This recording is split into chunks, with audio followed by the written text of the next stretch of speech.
Have you ever noticed how silence becomes deafening when you finally stand up to someone who's spent years trying to break you down? Not because they're gone, but because they're planning their next move. And that move is their dirtiest one yet. Narcissists don't just disappear. They observe. They retreat like a chess player setting up the endgame. You might think it's over when you've walked away. You've gone no contact.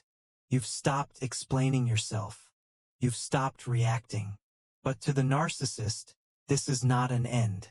It's a signal. A sign that you've become too strong. And when that happens, there's one last trick they love to play. A trick that's designed not to win you back, but to destroy the strength they couldn't control. Let's be clear. Narcissists don't fear losing access to you as much as they fear losing control over how others see them. When you break free, it threatens their illusion, the false self-image they spent years crafting. You are the witness to their manipulations, the mirror they can't distort. So what do? They attack not your body, not even your mind, but your credibility, your reputation, your relationships. You may start to hear whispers, subtle lies, twisted stories. Suddenly people who used to trust you are distant. Questions arise that no one had before. This is the narcissist smear campaign. Quiet, calculated, and devastating. And here's the terrifying part. It often works. Because while you are healing, they are strategizing. While you're relearning how to breathe, they're writing the story of your breakdown for the world to read. Now let me ask you, have you experienced this shift? That eerie calm after confrontation, followed by a storm you didn't see coming? So you're not crazy. You're not paranoid. You've simply encountered the last phase of the narcissistic cycle, character assassination. Carl Jung once said, "You are what you do, not what you say you'll do."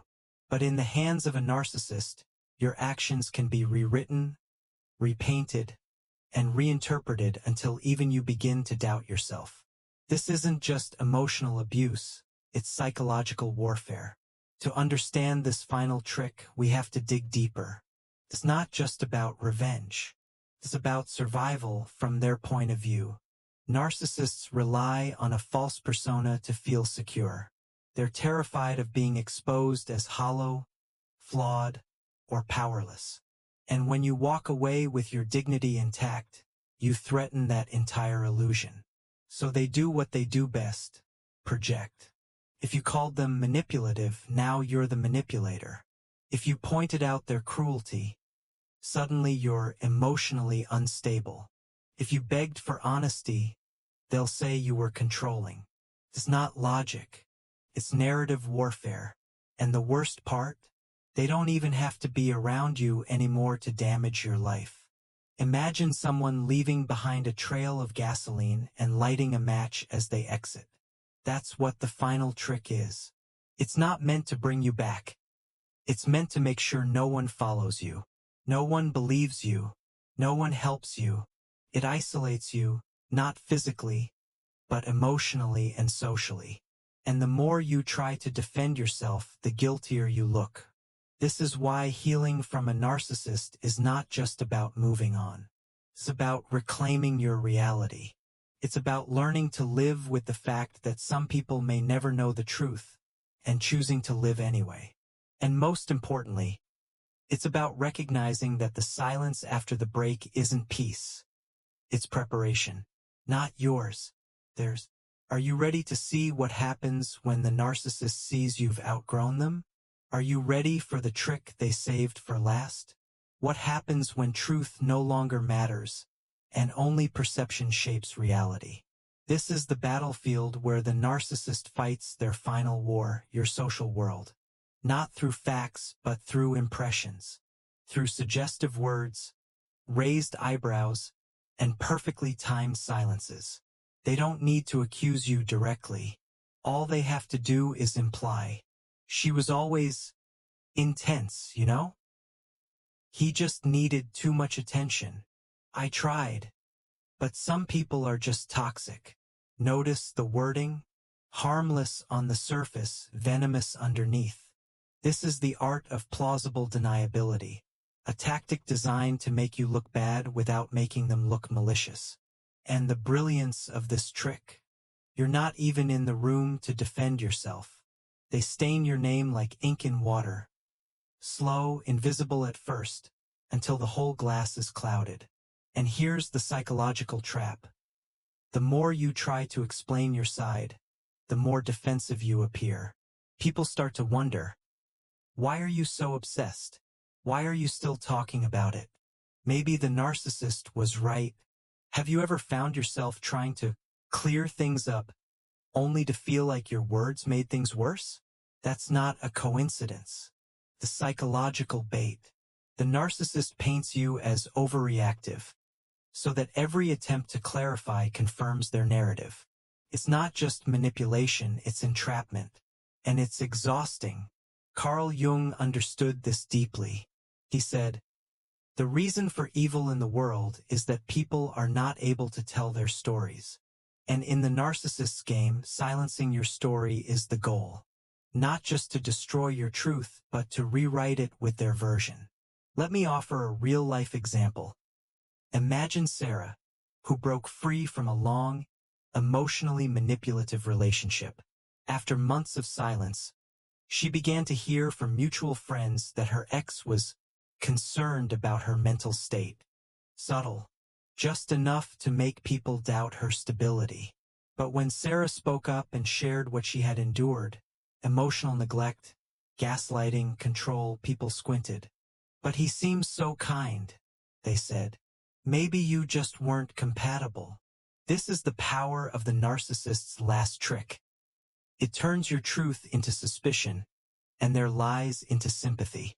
But here's the deeper danger: when others start believing their version, you might begin to believe it too. Especially if you're already vulnerable. You might replay the arguments. Maybe I was dramatic. Maybe I did ask for too much. Maybe it really was all me. This is what Carl Jung warned about: the internalization of false narratives. He called it introjection. When external judgments seep into your psyche and become your own inner critic.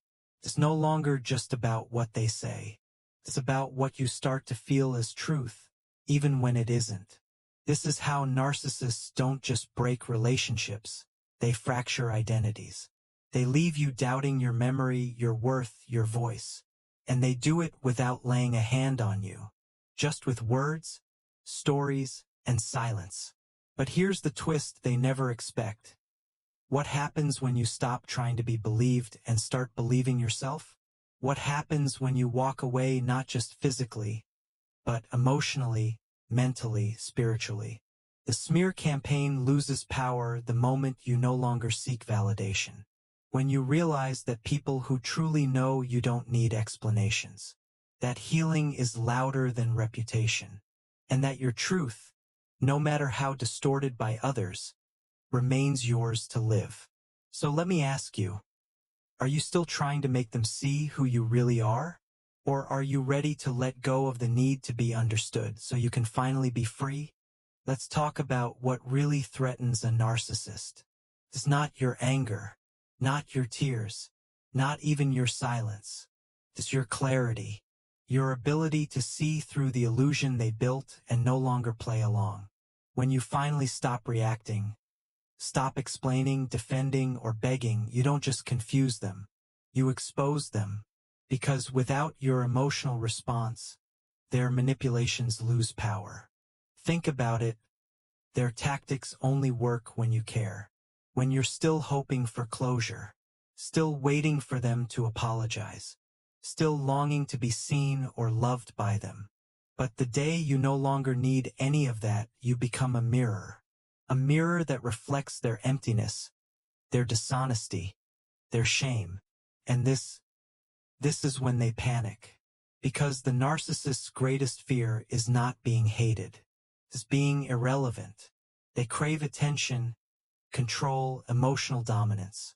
But when you disengage, not just physically but spiritually, they no longer matter. And nothing terrifies them more. Here's where things get dangerous. They might try to pull you back in. Not with cruelty, but with charm. Suddenly, they'll remember the good times. They'll say things like, "I've been thinking about you a lot. You always understood me better than anyone. Maybe we both made mistakes. Don't be fooled. This isn't love. It's strategy." Carl Jung warned, people will do anything, no matter how absurd, to avoid facing their own soul. And that includes pretending to love you just long enough to silence your awakening. Have you ever experienced this? The moment you started healing, they showed up, kinder, softer, more understanding. That's not a coincidence. That's an emotional ambush. Because the moment you start shining again, they want to steal your light. Not to admire it, but to control it, to dim it, to remind you who you were when you were under their spell. But this time you see it.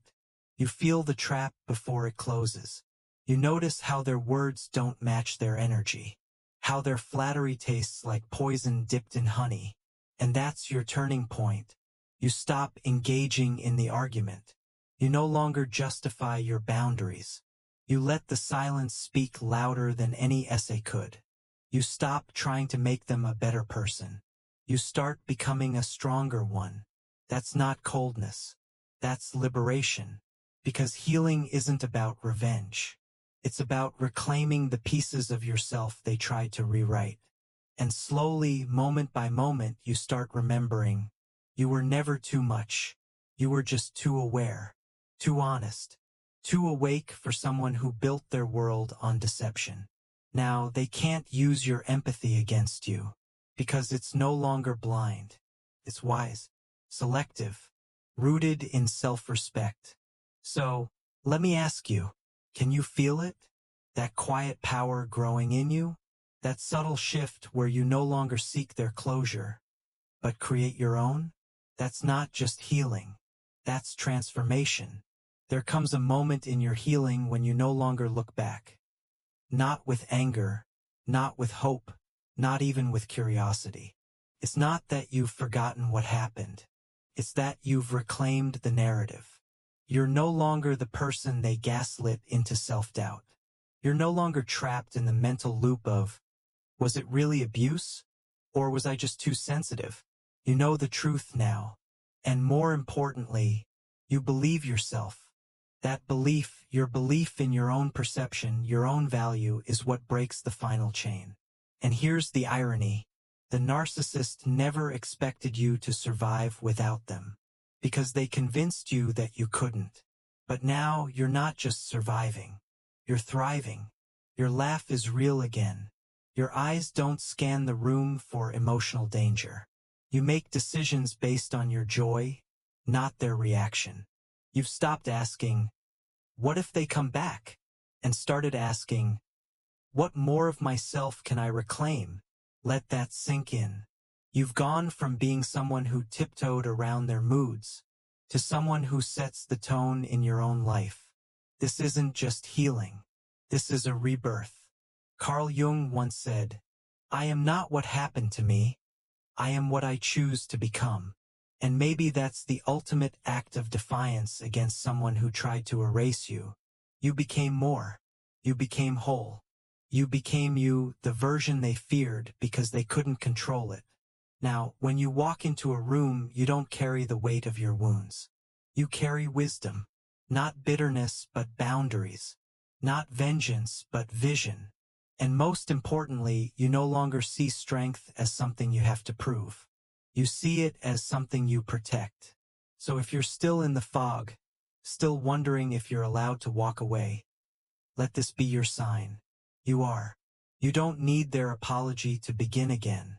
You don't need their validation to matter.